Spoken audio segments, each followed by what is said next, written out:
and Lassi. Next, we have our keynote speaker up, Sarah Brin.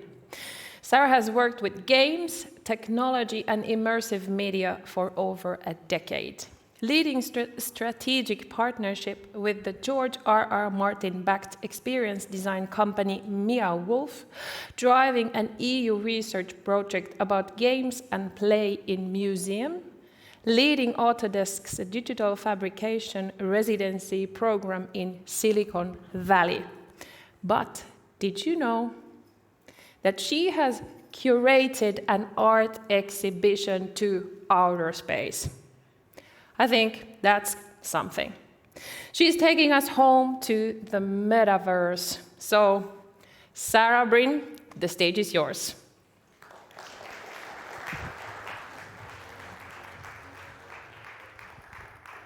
Oh, hi.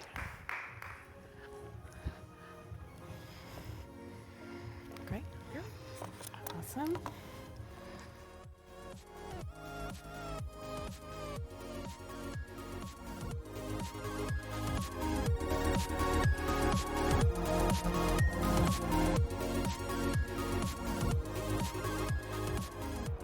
Oh, hi. Hi, everyone. It's so great to be here.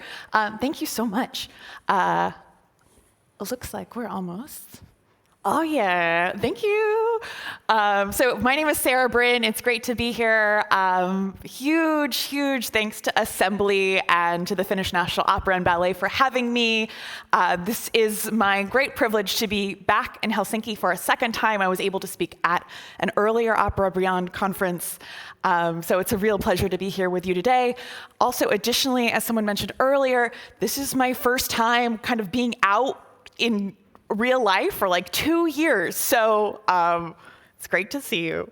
So as we mentioned earlier, my name is Sarah Brin. I live in London with my dog, Svenska.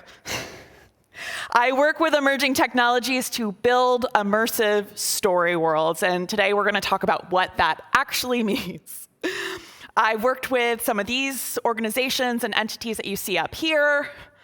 And previously, when I was here last time, I worked for Meow Wolf, which is a George R.R. Martin-backed immersive experience design company, where I led strategic partnerships and did all kinds of cool work integrating creative technology into fully hands-on, immersive, physical narratives, including building an interactive gameplay robot that interacted with a Magic Leap, and designing Omega Mart, a very strange, immersive supermarket that's now open in Las Vegas, where visitors explore a deeply weird story world of products like these and explore the corporate offices of an interdimensional mega corporation. And of course, now I work at a company called Media Molecule on a product called Dreams. And I'm going to play a little clip of our art director, Kareem, who demonstrates how the Dreams tools work. If you've ever heard of Dreams before, Dreams is a creative ecosystem for the PlayStation, a full suite of tools for playing and creating games, animation, music, and anything else you can dream of.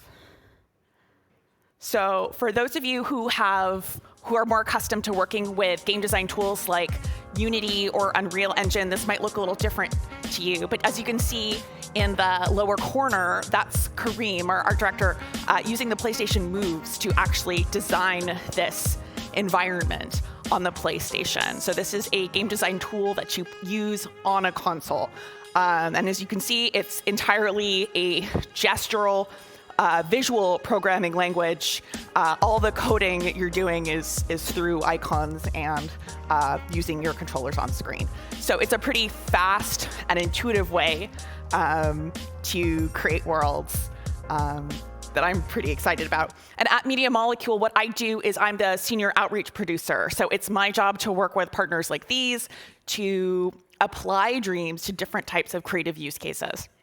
And some of those are within the games industry, and some of them are beyond, including this interactive animated short we made in partnership with Aardman of Wallace and Gromit fame, this music video with Noah Cyrus that was created entirely in Dreams during the lockdown. But why am I here today? As I mentioned earlier, I'm pretty interested in this idea of kind of building interactive and immersive story worlds. Well, I want to talk to you about a problem. Well, actually, several problems. And none of them should come as a particular surprise to you. The world is literally on fire or underwater, depending on where you are at this particular moment in time. Many of us have been inside for 2 years because of a super virus that keeps on mutating. And all the billionaires are desperately trying to escape the planet. And when they're not doing that, they're talking about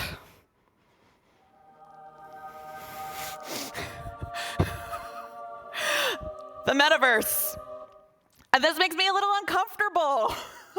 Because really, so much of what we call the metaverse today is actually something extremely ancient that dates back thousands of years. Well, the interesting parts, at least. And there are other parts to the metaverse too, right? Personally, I don't find those things particularly interesting, and I'm skeptical about their staying power. Because when a lot of people talk about the metaverse, I think they actually mean things like shopping, Second Life, or the most boring parts of meetings. But nonetheless, there are still really exciting and meaningful components to the metaverse, and they're worth paying attention to. And while I'm very critical about all the hype, and I'll talk about that today, there are ways we can artfully apply technologies to design fun, powerful, and social experiences that audiences will want to return to again and again. But nonetheless, that's just me getting started. So this is a little overview of what I'm going to continue talking about today. There's 3 parts, and we'll wrap up with some takeaways. And that brings me to WTF is a metaverse anyway? Well, first, let me get this out of the way and manage some expectations. I'm not going to talk about Facebook or this uncanny valley thing that's happening here. I'm not going to talk about Snow Crash. And I'm not going to talk to you about Microsoft Teams. Never, ever. Microsoft Teams. But instead, I'm going to talk about the qualities of IPs and games like this and this as powerful examples of how expansive world building, storytelling, design, and understanding player behavior can build lively, impactful, and dynamic social experiences that bring players and audiences back again and again and again. Let me give you an example. I'll start by playing you a quick 90-second video.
Mega Penguin Rehashed is a collaborative storytelling and game design project where my colleagues at Media Molecule created the first 3 chapters of the chronicles of a very buff penguin from outer space.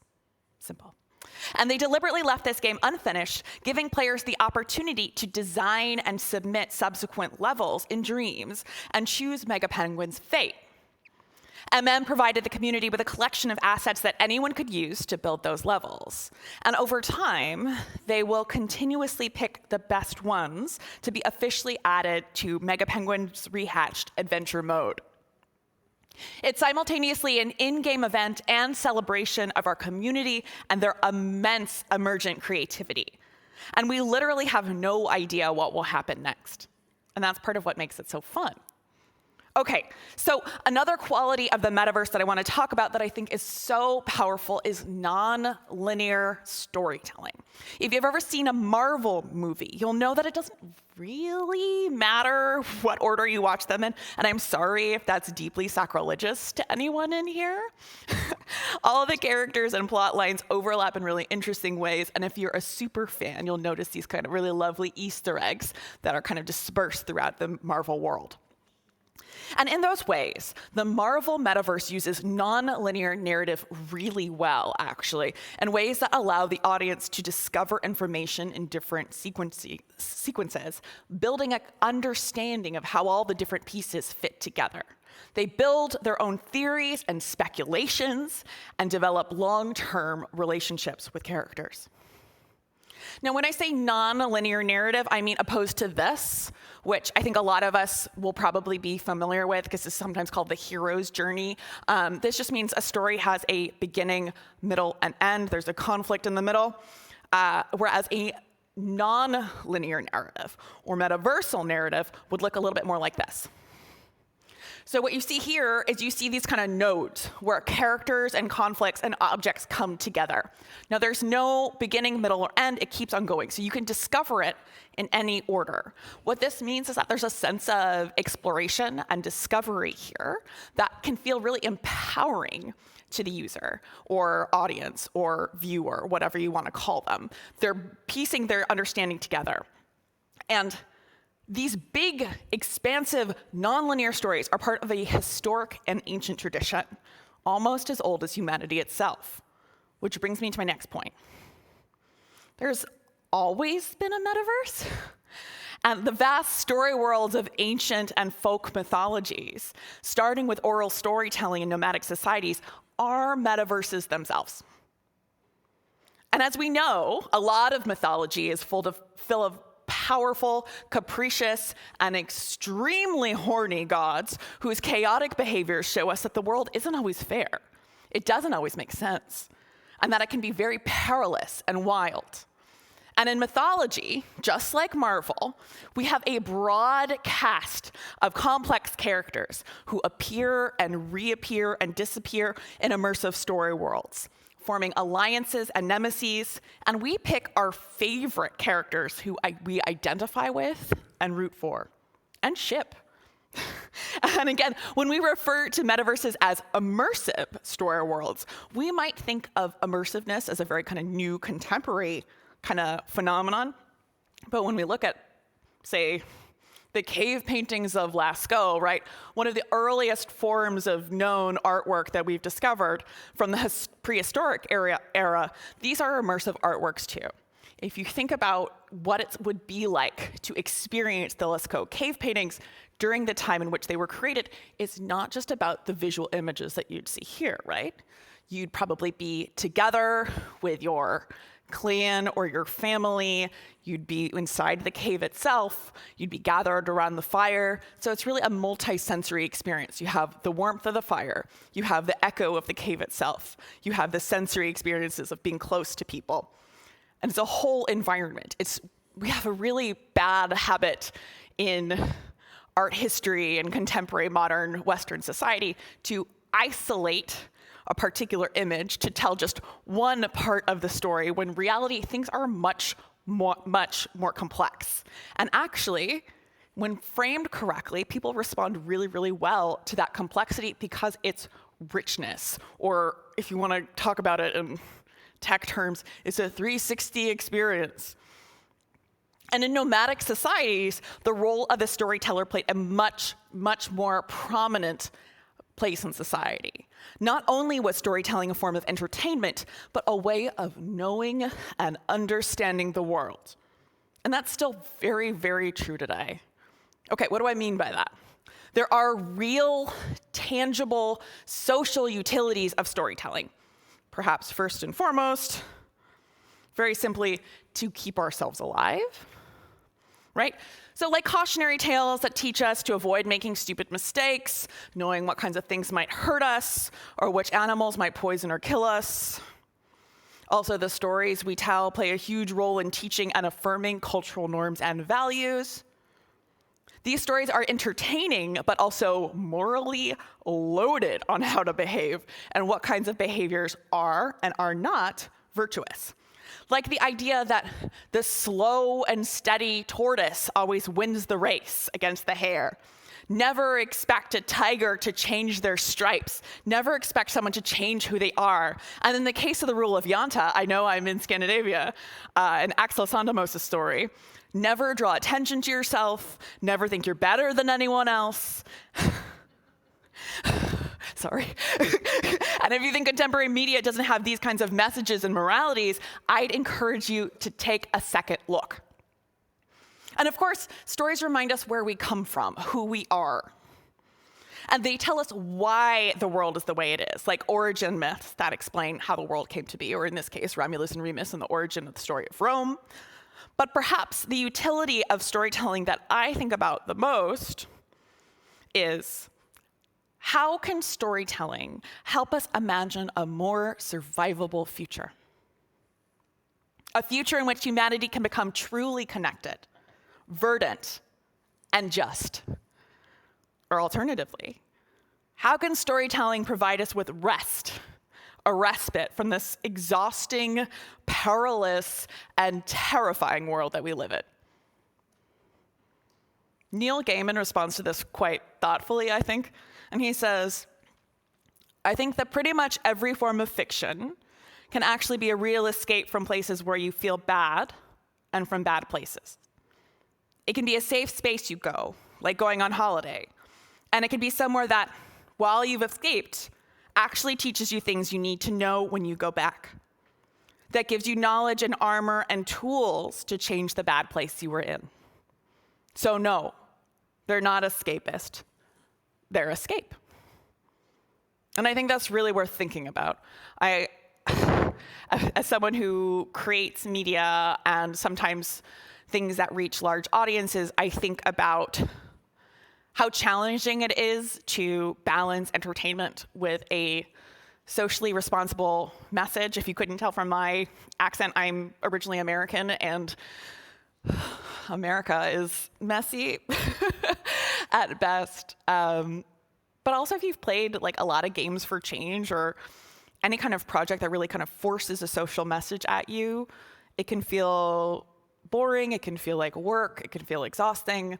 And so I think that good storytelling can balance those things really, really nicely to create that space to simultaneously escape, relax, restore, but also to come back with a renewed curiosity, renewed perspective to face the real world. So now that we understand a little bit about why humans have always been drawn to expansive story worlds, we can talk to you about how to build them. And the first and most crucial tip I have for you is to resist the hype, please. Some of you might have seen this before. This is my favorite chart. I know all of you have your own favorite charts because it's a very normal thing. And this is the Gartner hype cycle. And this comes out every year. It's produced by a company called Gartner. And what it does is it demonstrates the kind of gap between expectations and hype around a particular new emerging technology or trend and what it can actually do. So if you note right up there at the peak of inflated expectations, that second line, you see NFTs up there. So that's my social commentary. And then right after the peak of inflated expectations, there's the trough of disillusionment, which that's my favorite.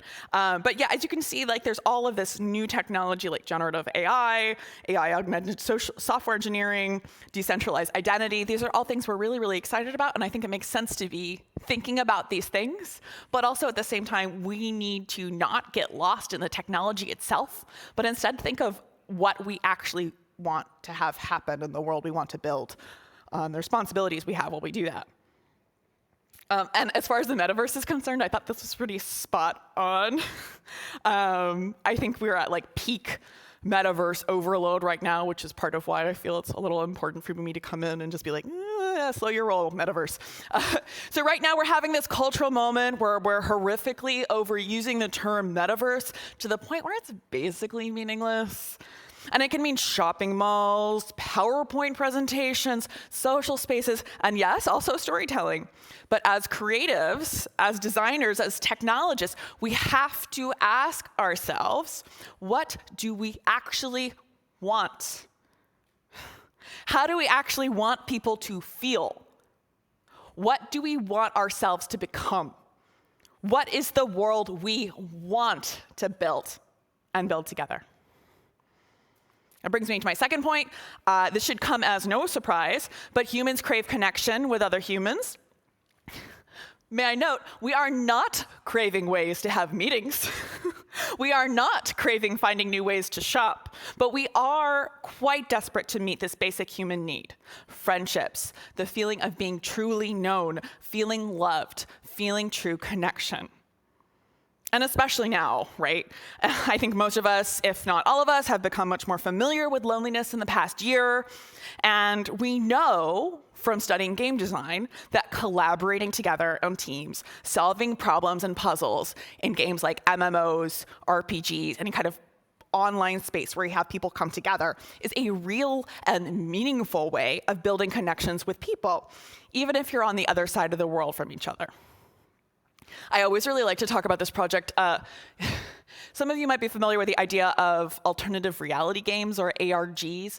These are basically very, well, I'll say like 20 years old, like a form of storytelling across multiple platforms. So this idea that, like, someone could find a USB drive in a toilet in Spain, and then it would contain like URL and Morse code, and then you type in the URL, and then you'd find like a video clip, and you'd have to decode. Anyways, it's a very, very, very, very nerdy form of storytelling and gameplay that I like a lot. And so The Beast is one of the kind of earliest alternative reality games, or ARGs, and it was created in promotion for the film AI, so kind of old.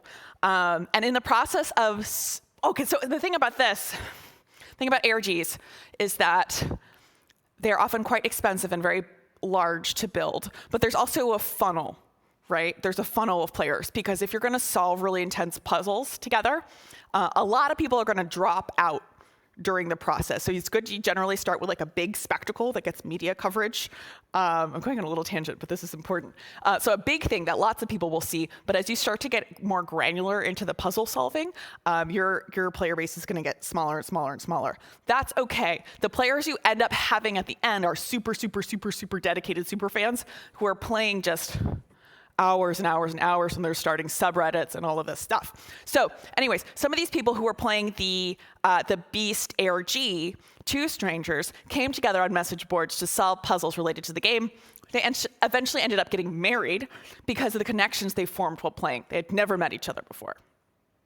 And this happens all the time. As designers, we should expect this, plan for this, and support wherever this can happen.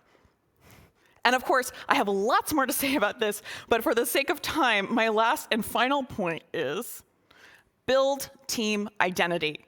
When you have players coming together, whether or not they are playing on the same team or not, you want to treat them as teams, and that's how I'm going to refer to this in this section.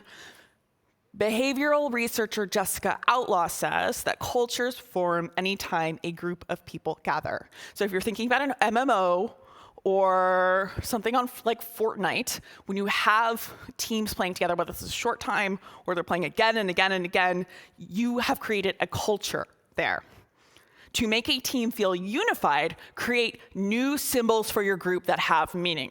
And there's a lot of ways to do this. A lot of MMOs do this really, really, really successfully. And so one of them is having a shared visual identity, or skins if you're in digital space, or a uniform. This is the uniform for the US Olympic skateboarding team, and I like it a lot. Another one is coming up with a team name. It feels sometimes cheesy, but it's a really useful tactic or strategy in helping us think of ourselves as part of something larger than ourselves, so really putting ourselves in the team mentality. And another one is to have an inside joke, or a secret word, or slogan, or cheer. And my favorite is to create a physical synchronization. A dance is a really good example of this, or a high five. And Fortnite does this really, really well. And finally, between gameplay or narrative actions, make space for people to gather. That might mean a subreddit. That Discord's really, really good at that. Tell stories of what you've accomplished together. Debrief, celebrate your victories, or mourn your losses. That space that happens between the action is just as important as those major kind of plot points or battles themselves. You want to create that space for people to come together, and my colleague Annette might speak a little bit about that later. Oh, but you're in for a treat, by the way. So to recap, number 1, resist the hype. Number 2, humans deeply crave connection. Number 3, do anything you can to build team identity. Create opportunities for your audience to really feel part of something larger than themselves. So, in closing, I will say to you, you designers, developers, and creatives, we, together, have not only an opportunity, but an obligation to build a world we actually want to thrive within, not just have meetings at. Good luck and have fun. Thanks.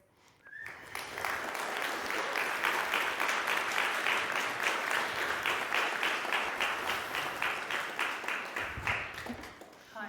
Hi. How are you feeling? Relieved. How does it feel? There's like people here sitting that we can actually feel. It's wild. It's wild. And also because I'm American, I'm so like hyper emotive. And so like whenever I come to a new country, I was like, do you like me, Finland? I'll find out later. Thanks for your talk. My pleasure. I have to ask, because this is like the most important kind of point that you are making, is not to get lost in the technology, even though technology is the name of our event and everything.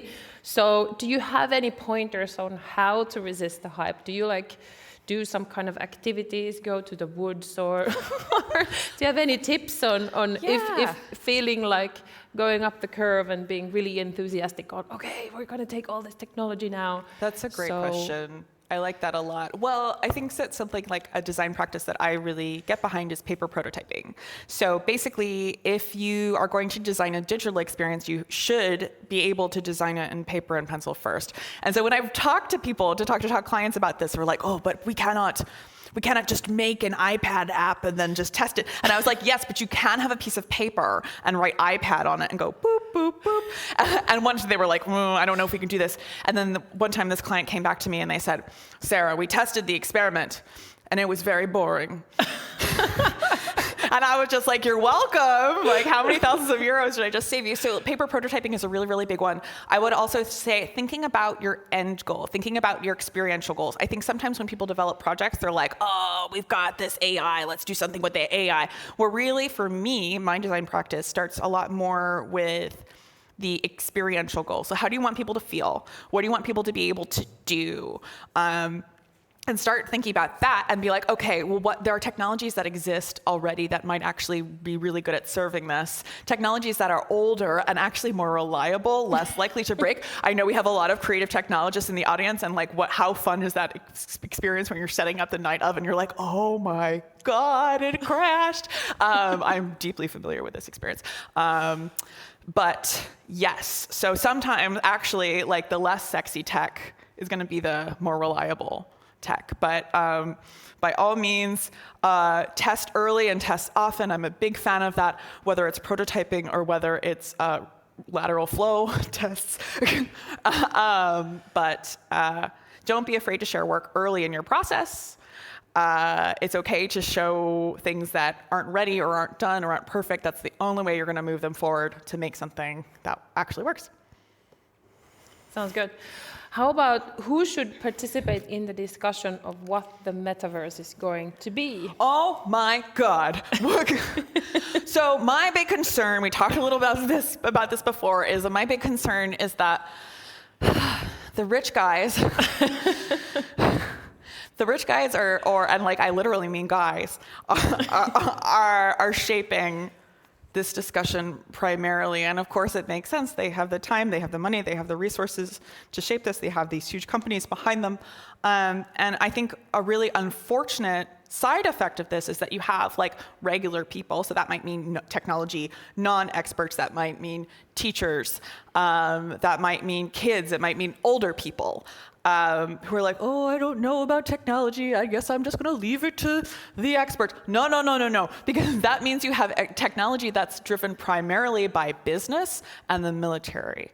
So, and as we know, there's a long tradition of technological innovation, especially the advent of computing and military history. So that's part of why I think it's really important for artists as well to work with creative technologies, because and like push the boundaries of what they can do and to be really critical with that, because I think that artists and art making can be a really successful and meaningful way to demonstrate to broader audiences, those people who might think of themselves as non-experts, to understand what this technology is, what it can be, how it can affect the futures we live in. And it's really important to me personally to empower as many people as possible to be part of that conversation. I totally agree. Couldn't agree more. Okay, last question. You were emphasizing the importance of putting together a team. So if there might be someone in the audience who doesn't maybe feel like, how do you say, that might feel like socially awkward like me after this pandemic, where like, I don't know, the social skills have kind of like rusted, and I'm just trying to figure out how this whole thing works now that we're going back to the physical. Do you have any advice on how to form a team or I don't know, how to say, take a closer look at people and maybe asking them if they want to create something together with you? That's a lovely question. I mean, I think, collaborating, whether it's, playing a game together or working on a different type of creative project together, teams can be really important because, like, you yourself, you shouldn't have to be good at every single thing. I know I am not. I love working with designers. I love working with technologists. I'm okay at making the decks. But like people who can actually build the thing, I really like. So I think about shame a lot. And again, like, I'm American, I'm bringing my own cultural bias to this here. But I think that it can actually be really powerful to understand that lots of people are embarrassed about the same things as you are.